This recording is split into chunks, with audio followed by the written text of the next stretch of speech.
As the year is wrapping up, there are needs to review budgets, works, achievement, and challenges of organization. This is the case with the Federal Mortgage Bank of Nigeria, as the Senate Committee on Land, Housing and Urban Development and House Committee on Housing and Habitat paid an oversight visit to the bank. Present at the briefing were the Committee on Land, Housing and Urban Development and also the Committee on Housing, Habitat and the Management of the Federal Mortgage Bank of Nigeria, FMBN. The chairman of the committee, Aminu Waziri Tambuwal, led the Senate Committee on Land, Housing and Urban Development, while Honorable Aminu Balele led the Committee on Housing and Habitat. Opening his speech, Aminu Tambuwal said the visit is constitutional and expect a briefing of the bank on its budget as well as its challenges. We are glad to be here on a constitutional calling and in line with the rules of the Senate and the House of Representatives on our maiden oversight visit as 10th National Assembly to this very important organization, Federal Mortgage Bank. This time around, we've agreed with the House Committee on Housing and Habitat to work together and to come together on this oversight function to your office, where we expect you to brief us on performance of 2023 budget and of course your challenges. We are in the process of considering the 2024 budget estimate as submitted by Mr. President, and we are aware that there is a provision for mortgage funding of about 80 billion naira in the budget. We believe that working with you, we'll get to understand how better you want to apply these funds, because we believe that they are meant for you to manage. And as principal manager of these resources, you should know better where you need them. Your input will go a long way before we conclude on the 2024 budget processes in ensuring that these provisions by Mr. President and the Executive are fully utilized for the common good of Nigerian people. Responding to the call, the MD of the bank, Madu Haman, in his presentation of the 11-page document, highlighted milestone achievement, works, as well as the challenges the bank faces. Notably, among the challenges, the MD said, out of the 4 sources of revenue accrued to the bank, only one source pays, which is the mandatory contribution of 2.5% from workers. He also added that some states in the Federation do not contribute to the scheme. So we still have some states that are not fully compliant with contribution to the National Housing Fund scheme. These states are Oyo, Imo, Bauchi, and Kano states. Kano State has partially resumed contribution to the scheme, while Bauchi and Imo stopped contributing about 3 years ago.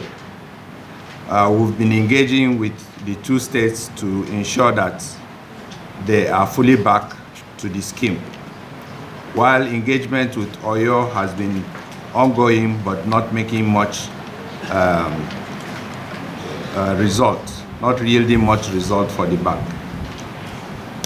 Then we have also improved the turnaround time for NHF refund, because since this scheme is a contributory scheme, anybody who retires or leaves employment and can prove that he cannot continue to be a contributor to the scheme is entitled to apply for refund of the monies he has contributed with interest.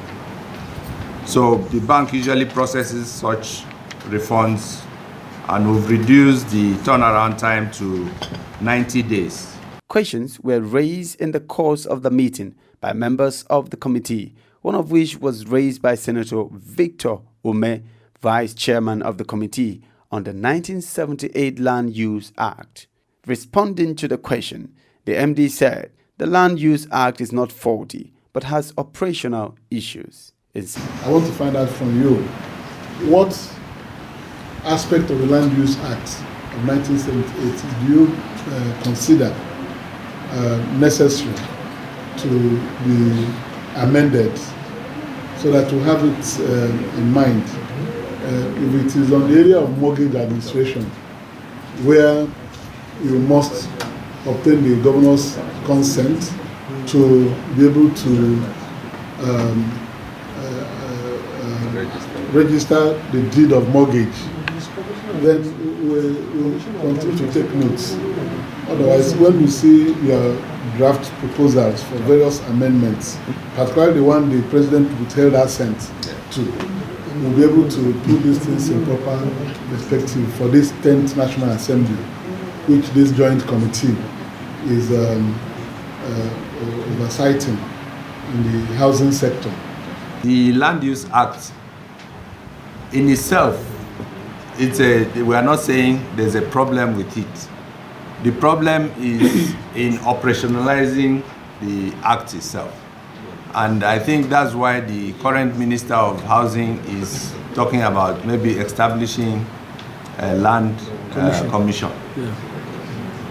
And with a land commission, guidelines for how to operationalize the Land Use Act will make it easier for people to be able to have access to land, and also maybe reduce the turnaround time for transacting in land.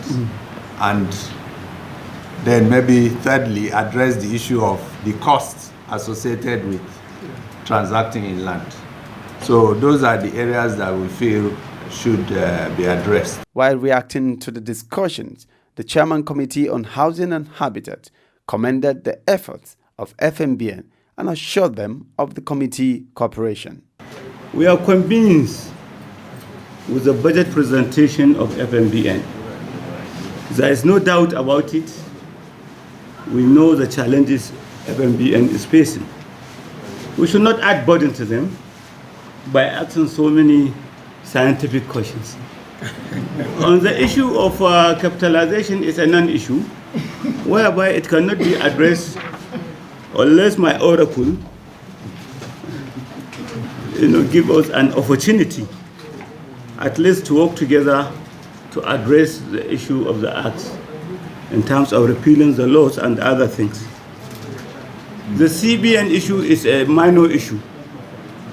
My oracle, I think, can work with the chairman committee on banking and currency from their own angle, and from on our own side, we'll work hand in hand with various committees under financial institutions. The oversight visit of the National Assembly Committee for briefing of FMBN 2023 budget ended in a logical conclusion by the committee and the bank. From 7 TV, Austin Beatrice Sanam.